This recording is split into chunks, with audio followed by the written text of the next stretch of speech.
حاضر ہے حاضر ہے حاضر ہے ہم، حاضر ہے حاضر ہے حاضر ہے ہم، حاضر ہے حاضر ہے حاضر ہے ہم، حاضر ہے حاضر ہے حاضر ہے ہم، حاضر ہے حاضر ہے حاضر ہے ہم، حاضر ہے حاضر ہے حاضر ہے ہم، حاضر ہے حاضر ہے حاضر ہے ہم، حاضر ہے حاضر ہے حاضر ہے ہم، حاضر ہے حاضر ہے حاضر ہے ہم، حاضر ہے حاضر ہے حاضر ہے ہم، حاضر ہے حاضر ہے۔ اللہ اکبر۔ یقیناً ہر حاجی کی زبان پر یہی ہوگا کہ حاضر ہیں حاضر ہیں حاضر ہے ہم، لبیک اللہم لبیک، لبیک لا شریک لک لبیک، ان الحمد والنعمت لک والملک لا شریک لک کی صدائیں بلند ہو رہی ہیں۔ ناظرین محترم، ہر عمل جو ہے انسان کا، جہاں اس کو بہت فائدہ پہنچاتا ہے، جو از روئے شریعت کر رہا ہوتا ہے، اور جہاں شریعت کے احکام سے روگردانی کرتا ہے، تو وہاں نفس و شیطان بہت خوش ہوتا ہے۔ آج کا جو دن ہے وہ ایسا دن ہے کہ آج شیطان جو ہے سر پر خاک ڈال رہا ہوتا ہے، چونکہ بے شمار لوگوں کی اللہ رب کریم مغفرت فرما رہا ہوتا ہے، رحمتیں برسا رہا ہوتا ہے، لوگ گڑ گڑا کر اپنی سابقہ گناہوں کو آتش ندامت میں جلا رہے ہوتے ہیں۔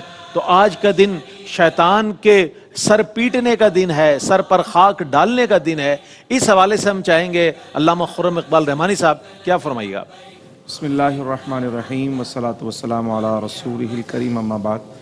سب سے پہلے تو رئیس بھائی آپ کو، تمام علماء ذیشان کو اور پورے عالم اسلام کو یوم عرفہ کی اور حج کی بہت بہت مبارکباد، اور یہی دعا ہم بار بار کر رہے ہیں کہ اللہ کریم ہمیں اگلے سال ہمیں بھی حج بیت اللہ کی سعادت نصیب فرمائے، اور ہمارے وہ مسلمان بھائی اور بہنیں جو اس وقت وقوف عرفہ کی سعادت حاصل کر رہے ہیں، اللہ ان کی بھی عبادت کو اپنی بارگاہ میں قبول فرمائے، اور مناسک حج کی ادائیگی کو اللہ پاک ان کے لیے آسان فرمائے۔ اس طرح یہ حج کا یہ جو دن ہے، آج کا جو دن ہے، یہ عالم اسلام یا دین اسلام کی شان و شوکت کا دن ہے۔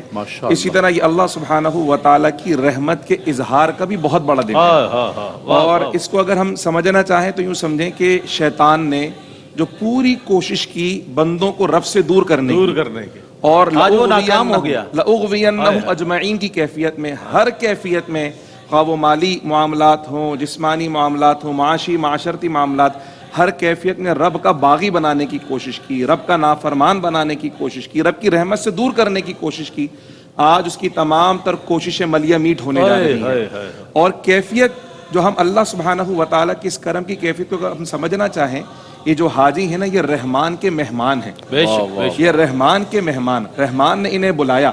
مجرم کبھی بھی اس بارگاہ میں نہیں جاتا جہاں کی نافرمانی کی ہو، کہ وہاں جاؤں گا تو پکڑا جاؤں گا، پیشی کا دن ہے رحمان کی بارگاہ میں، وہاں جاؤں گا تو پکڑا جاؤں گا، مگر یہ جو مجرم ہے یہ دوڑا دوڑا اپنے رب کی بارگاہ میں جا رہا ہے، بولا تجھ سے بھاگ کر کہاں جاؤں گا، اگر آؤں گا تو تیری رحمت کے سائے میں بھاگ کر آؤں گا، تجھ سے دور تو جانے والا نہیں۔ تو یہ دوڑے دوڑے آ رہے ہیں رحمان کے مہمان۔ اب جب کوئی مہمان جاتا ہے تو کوئی تحفہ بھی لے کر جاتا ہے، اور یہ جو رحمان کے مہمان ہیں یہ تحفے لے کر جا رہے ہیں، اپنی اشک ندامت کے تحفے، استغفار کے تحفے، تسبیح و تحلیل کے تحفے، ذکر و اذکار کے تحفے، ندامت و شرمساری کے تحفے، اپنے رب کی بارگاہ میں اطاعت و فرما برداری کے تحفے لے کر جا رہے ہیں۔ اتنے سارے تحفے اپنے رب کی بارگاہ میں عاجزی کے ساتھ پیش کر رہے ہیں کہ بار اللہ وہ نعمتیں جن میں مست ہو کر ہم تیری رحمت سے دور ہو رہے تھے، آج ساری نعمتیں ترک کر دی ہیں، آج وہ ٹھنڈے کمرے چھوڑ کر کھلے میدان میں تیری بارگاہ میں حاضر ہیں، آج سائے چھوڑ کر کھلی دھوپ کے اندر تیری بارگاہ میں حاضر ہیں، آج وہ کپڑے جو گرمی میں ہم سے برداشت نہیں ہوتے تھے، نرم کپڑے پہنتے، آپ سب اتار دیا، آج صرف 2 چادروں کے اندر تیری بارگاہ میں حاضر ہیں۔ نہ بال سنوارنے کی فکر ہے، نہ چہرے کو دھونے کی فکر ہے، نہ داڑھی کو سنوارنے کی فکر ہے، نہ لباس کی فکر ہے، بس فکر ہے تو رب کو منانے کی فکر ہے۔ جب ان سارے تحفوں کے ساتھ ایک حاجی اپنے رب کی بارگاہ میں پہنچتا ہے تو قریب کے کرم کا دسترخوان کرم بھی بڑا وسیع ہے۔ پھر جب وہ اپنے کرم کے مظاہر دکھاتا ہے تو پھر وہاں پر حساب و کتاب نہیں ہے، پھر بغیر حساب و کتاب انعام و اکرام کی بارشیں ہیں، اور اتنی بارشیں ہیں کہ جب حاجی ان بارشوں کے اندر بھیگتا ہے تو پھر وہ ایسا دھل جاتا ہے جیسے علامہ صاحب نے فرمایا رجعک یوم ولدتہ امہ، اب اس کے نامہ اعمال میں گناہ کا کوئی ذرہ باقی نہیں رہتا، اب اس کا ظاہر بھی پاک ہو گیا ہے، اس کا باطن بھی پاک ہو گیا ہے، تن بھی پاک ہو گیا ہے، من بھی پاک ہو گیا ہے، اوپر سے بھی اللہ سبحانہ و تعالیٰ کی رحمت کے جلوے نظر آ رہے ہیں، اور اندر سے بھی اللہ کی انوار و تجلیاتی کرنیں پھوٹ رہی ہیں۔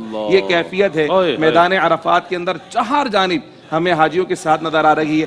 اب جب اتنے انعام و اکرام کی بارشیں ہوں اور مجرم بجائے بھاگنے کے رب کی رحمت کے پناہ لینے کے لیے جائیں، اور وہ کریم بھی بجائے اس کے کہ سزا دے، بجائے اس کے کہ ان کے گناہوں پر انہیں شرمسار کرے، بلکہ پوچھے بغیر انہیں نوازے جا رہا ہے، تو پھر ایسی کیفیت آتی ہے کہ وہ اتنا نواز دیتا ہے کہ ملائکہ کے سامنے فخر فرماتا ہے۔ وہ جو معصوم ہیں، جن سے غلطیاں ہی نہیں ہوتی، جن سے خطائیں نہیں ہوتی، پروردگار ان معصوموں کے سامنے ان خاکیوں پر فخر فرماتا ہے کہ دیکھو آئے تو تھے گناہوں کے ساتھ، لیکن چونکہ میری محبت میں آئے، میری رحمت کی طلب میں آئے، سب کچھ چھوڑ کر آئے، چونکہ میرے خاطر سب کچھ چھوڑا تو میں نے بھی ان کے گناہوں کو معاف فرما دیا ہے، اپنے کرم سے بخشش و رضا کے پروانے عطا فرما دیے ہیں۔ پھر اللہ سبحانہ و تعالیٰ فرشتوں کے سامنے فرماتا ہے یہ آئے کیوں ہیں، جس لیے یہ آئے ہیں سب عطا فرما دیا جائے۔ تو بخشش و مغفرت تو ایک چیز ہے، اس کے علاوہ جیسے علامہ صاحب نے فرمایا نا کہ یہ مغفرت صرف گناہوں کی معافی کا سامان نہیں بلکہ دنیا اور آخرت کی تبدیلی کا سامان بن کر آتی ہے۔ جب اتنی رحمت کی بارش ہوتی تو وہ رب کی بارگاہ سے دور کرنے والا شیطان خائب و خاسر ہو جاتا ہے، ذلیل و رسوا ہو جاتا ہے۔ سرکار فرماتے ہیں اتنا ذلیل و رسوا شیطان کبھی نہیں ہوا جتنا عرفہ کے دن رب کی رحمت کو دیکھ کر ہوتا ہے، یہاں تک کہ اپنے سر میں وہ خاک ڈالتا ہے۔ اللہ کو چونکہ حج جو ہے وہ بیک وقت جسمانی عبادت بھی ہے اور مالی عبادت بھی ہے۔ اب حج پر جانے سے پہلے شیطان بڑی کوشش کرتا ہوگا، ارے کہاں جاؤ گے، اب تمہارا بدن اس قابل نہیں ہے، لاغر ہو گئے ہو، بیماریوں نے تمہیں گھیرا ہوا ہے، مشقت کا سفر ہے، بڑی مشقتیں ہیں، بھاگ دوڑ ہے، عبادتیں ہیں مستقل، وہاں ادویات کیسے لوگے، شیطان ورغلاتا ہوگا اور اس طرح بھی وسوسے ڈالتا ہے، اتنا پیسہ خرچ کرو گے، کسی کی بیٹی کی شادی کے لیے خرچ کر دو، کہیں اور دوسرے ویلفیئر کے کام میں خرچ کر دو۔ لیکن جب شیطان ناکام ہو جاتا ہے اس صورت میں کہ جب ایک اہل ایمان اللہ اور اس کے رسول کی محبت میں سفر حج اختیار کرتا ہے اور میدان عرفات میں پہنچتا ہے تو یقیناً شیطان کے لیے وہ وقت ہوتا ہوگا کہ انتہائی ناکامی کا اور نامرادی کا وقت ہوتا ہے جب وہ اپنے سر پر خاک ڈالتا ہے کہ میری تمام کوششیں جو ہیں وہ ناکام ہو گئیں اور یہ بندہ خدا جو ہے آج کامیاب ہو گیا، اللہ کی بارگاہ میں حاضر ہو گیا اور اپنی مغفرت طلب کرنے کے لیے یہاں پر موجود ہے۔ یقیناً یہ وہ عمل ہے کہ جو ایک اہل ایمان کو تقویت دیتا ہے کہ اللہ کی رحمت بہت وسیع ہے، بہت کرم فرمانے والا رب ہے۔ اچھا، ہم اس سے پہلے کی نمازوں کو یکجا کر کے جو پڑھا جاتا ہے اس پر بات کریں۔ ایک گوشہ تشنا ہے حج خطبہ حجۃ الوداع کے حوالے سے، علامہ صاحب میں چاہتا ہوں اس کے جو نکات ہیں، اہم نکات، اور یہ دساتی عالم میں اگر ہم دیکھیں تو سب سے بڑا دستور ہے کامیابی کا، کامرانی کا، ترقی کا، ارتقاء کا، سب سے بڑا اگر کوئی دستور ہے تو وہ خطبہ حجۃ الوداع ہے۔ کیا فرمائیے گا اس کے اہم نکات کے حوالے سے؟ جی، ہمارے رئیس بھائی صاحب بہت خوبصورت آپ نے فرمایا کہ یہ یوم عرفہ کا دن اللہ کی نعمتوں کا دن ہے اور شیطان کے خائب و خاسر ہونے کا دن ہے۔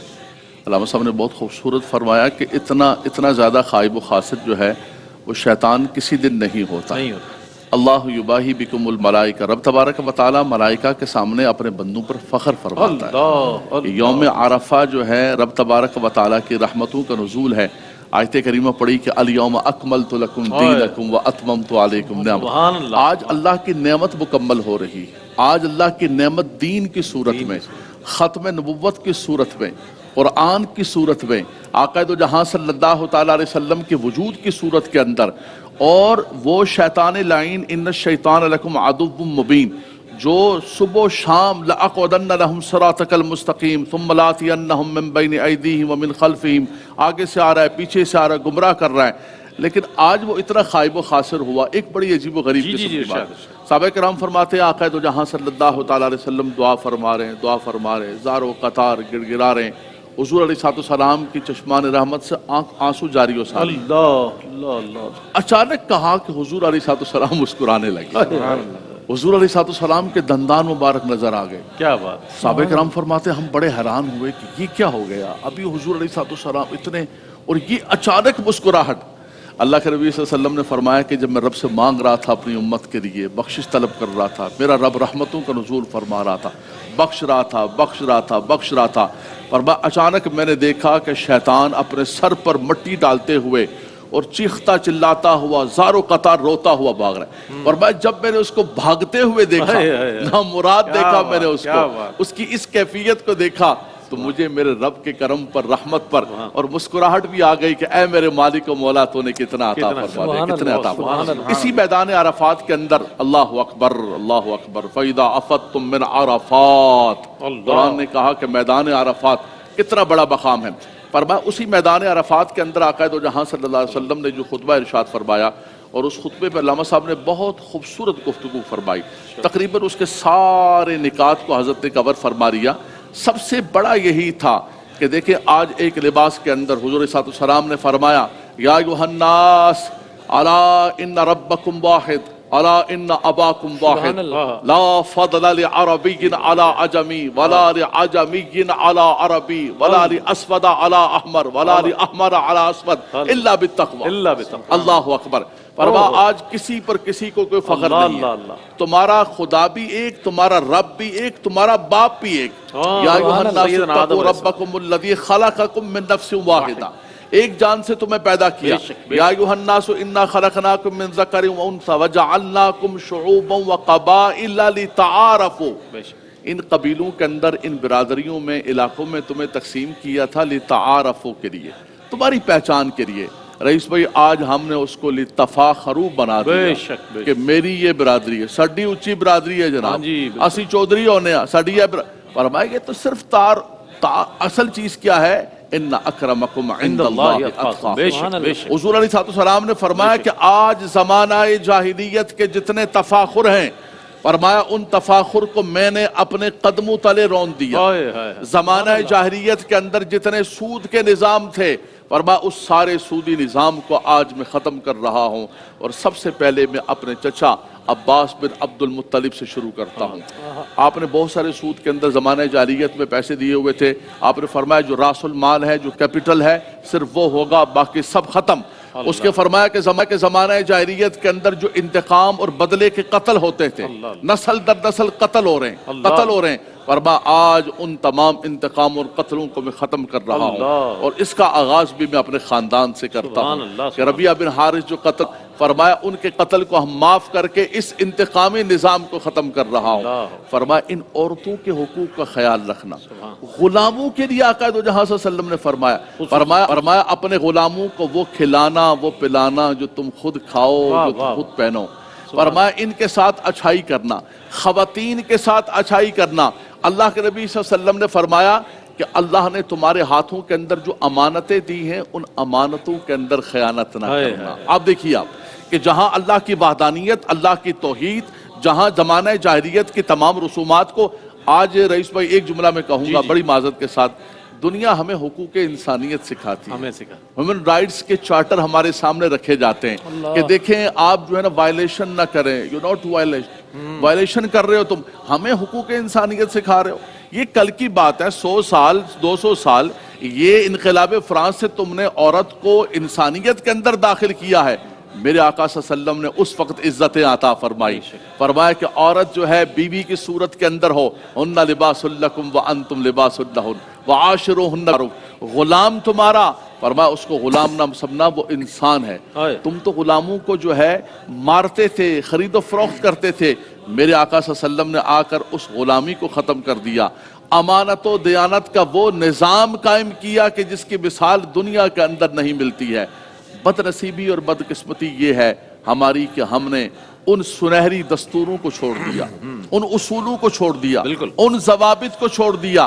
میرے آقا صلی اللہ تعالیٰ علیہ وسلم نے ہمیں جو منشور دیا تھا، عالمی منشور، آج ہم نے ان کو جب چھوڑ دیا تو پھر کیا ہوا کہ ہم در در کے اندر پھر رہے ہیں، کبھی کشکول لے کے کس کے پاس جا رہے ہیں، کبھی کس کے پاس جا رہے ہیں، کبھی کس کی منتیں اور ترلے کر رہے ہیں کہ ہمیں امان پناہ دے دو۔ ارے امان میں آنا ہے تو دامن مصطفیٰ کے اندر آ جاؤ، ان کے اصولوں کو اپنا لو، اللہ تعالیٰ تمہیں دوبارہ دنیا کی امامت عطا فرما دے گا اور بادشاہت عطا فرما دے گا۔ سبحان اللہ سبحان اللہ سبحان اللہ۔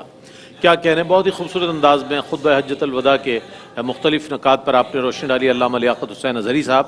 اچھا، مناسک حج میں بہت سی ایسی چیزیں ہیں کہ جو عام انسان دیکھے تو اس کی سمجھ میں نہیں آتی، وہ وہاں تک پہنچ نہیں سکتا، حکمتیں ہیں اس میں کچھ، چونکہ یہ حج جو ہے بنیادی طور پر اللہ کے پیاروں کی پیاری اداؤں کو دہرانے کا نام حج ہے. تو اس میں نمازوں کو جمع کیا جاتا ہے علامہ صاحب، تو نمازیں جمع کرنے کی جو حکمت ہے وہ کیا ہے؟ اور یہ بھی ایک حسن ہے کہ عام طور پر ہم نہیں دیکھتے یہ اہتمام، لیکن حج بیت اللہ پر ہم یہ اہتمام دیکھ رہے ہیں کہ جو فرض عبادت ہے اور اس میں حجاج جو ہیں بطور خاص اس کو ادا کر رہے ہیں. کیا فرمائیے گا؟ بسم اللہ الرحمن الرحیم. آپ کے جملے سے ہی میں اس بات کو آگے بڑھاتا ہوں. آپ نے کہا کہ اس سفر میں ہمیں عجیب چیزیں نظر آتی ہیں. اس کی بنیاد یہی ہے کہ یہ سفر، اس کی بنیاد عقل پہ نہیں رکھی گئی، عشق پر رکھی گئی ہے، اس کی بنیاد رکھی گئی ہے عشق پہ. اور وہ عشق ہی کیا جس کے مظاہر سمجھ میں آئے. اس کا کوئی مظہر سمجھ میں نہیں آئے گا.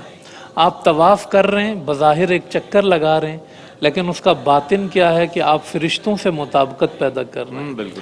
آپ سعی کر رہے ہیں، آپ جا کے حضرت ابراہیم علیہ السلام کی مائی ہاجرہ کی آپ سنت کو پورا کر رہے ہیں. اس میں بظاہر عقل وہاں تک نہیں پہنچتی ہے، مگر عشق وہاں پہنچ جاتا ہے. آپ کنکری مارتے ہیں حضرت ابراہیم علیہ السلام کی سنت.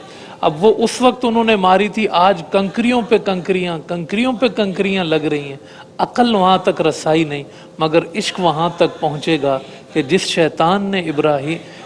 شیطان کو حضرت ابراہیم نے بھگایا تھا، اس شیطان کو ہم نے خود سے دور رکھنا ہے. اور پھر پیارے آقا صلی اللہ علیہ وسلم کے طریقے کی ہم بات کریں، اور اس میں جو حکمت آپ بات کر رہے ہیں اس پر ایک لفظ میں اگر ہم کہیں تو اطاعت مصطفیٰ اور اتباع مصطفیٰ صلی اللہ علیہ وسلم اس کی حکمت ہے کہ اپنی انانیت کو مٹا دو، اپنی میں کو مٹا دو کہ میں یہ کرتا ہوں اور میں یوں کرتا ہوں.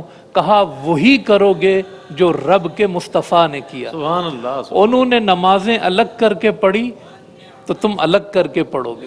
اگر وہ کسی مقام پہ نمازوں کو جمع کر دیں گے تو آج تمہارا اختیار ختم ہوگا، تم بھی وہاں نمازوں کو جمع کرو گے. تو عرفات میں ظہر اور عصر کی نماز جمع ہو رہی ہوتی ہے، اور یہی منظر ہے جس کو قرآن نے یوں بیان کیا، وَمَا كَانَ لِمُؤْمِنٍ وَلَا مُؤْمِنَةٍ إِذَا قَضَى اللَّهُ وَرَسُولُهُ أَمْرًا أَن يَكُونَ لَهُمُ الْخِيَرَةُ مِنْ أَمْرِهِمْ. جب کسی معاملے میں رب فیصلہ کر دے، رب کے مصطفیٰ فیصلہ کر دیں تو کسی مومن مرد و عورت کو کوئی اختیار باقی نہیں رہتا. اور آپ اگر ساری شریعت کو دیکھ لیں، رمضان کے دنوں میں آپ کھا پی نہیں سکتے، اور عید کے دن میں آپ روزہ نہیں رکھ سکتے. کس مقام پہ آپ کو کھانا ہے، کہاں آپ کو رک جانا ہے، کہاں آپ کو چلنا ہے، کہاں آپ کو گھومنا ہے، یہ سارے مناظر جو ہے اتباع مصطفیٰ کے ہیں. اور یہی ایک انسان کی معراج ہے. اللہ پاک سے لوگوں نے کہا تھا یا اللہ ہم تجھ سے محبت کرنے والے. منافق بھی دعویٰ کر رہے تھے، یہودی بھی دعویٰ کر رہے تھے. میرے رب نے ایک جملے میں فیصلہ کیا، اور مجھ سے محبت کے دعوے کرنے والوں، قل ان کنتم تحبون اللہ فاتبعونی یحببکم اللہ. آپ ان سے کہہ دیجئے کہ اگر تم اللہ سے محبت کے دعوے کرتے ہو تو مجھ مصطفیٰ کی پیروی کرو.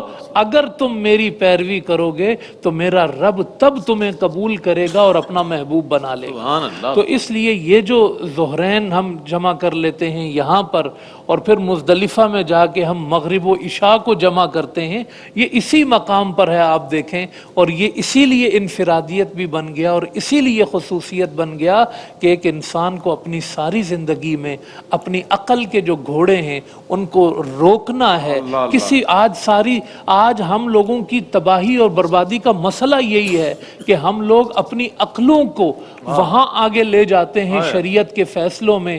کوئی سوشل میڈیا پہ بیٹھ کے کچھ کہہ رہا ہے کہ میری رائے یہ ہے، مجھے یہ سمجھ میں آتا ہے، میں اس کی حکمت تک پہنچ گیا ہوں. ارے نہیں، یہ عقل کے گھوڑے سائیڈ پہ کر دو. حج تمہیں یہ بتاتا ہے ذات مصطفیٰ میں فنا ہو جاؤ. عقل کی تعبیریں مت پوچھو. جہاں جہاں مصطفیٰ نے قدم رکھا ہے اس سفر پہ چلتے چلے جاؤ. یہ سیدھی سڑک شفاعت نگر کی ہے اور یہ سیدھی سڑک جنت کی. سبحان اللہ. بے خطر کود پڑا نمرود میں عشق، عقل ہے محو تماشائے لب بام ابھی. عقل سے آپ نے کیا سمجھا اور کیا سمجھ لیں گے؟ کچھ نہیں سمجھ سکتے. اب اسی طرح وہ مینا میں جو خیموں کی بستی، میرا خیال ہے دنیا میں سب سے بڑی بستی جو خیموں کی سجائی جاتی ہے وہ مینا میں سجائی جاتی ہے.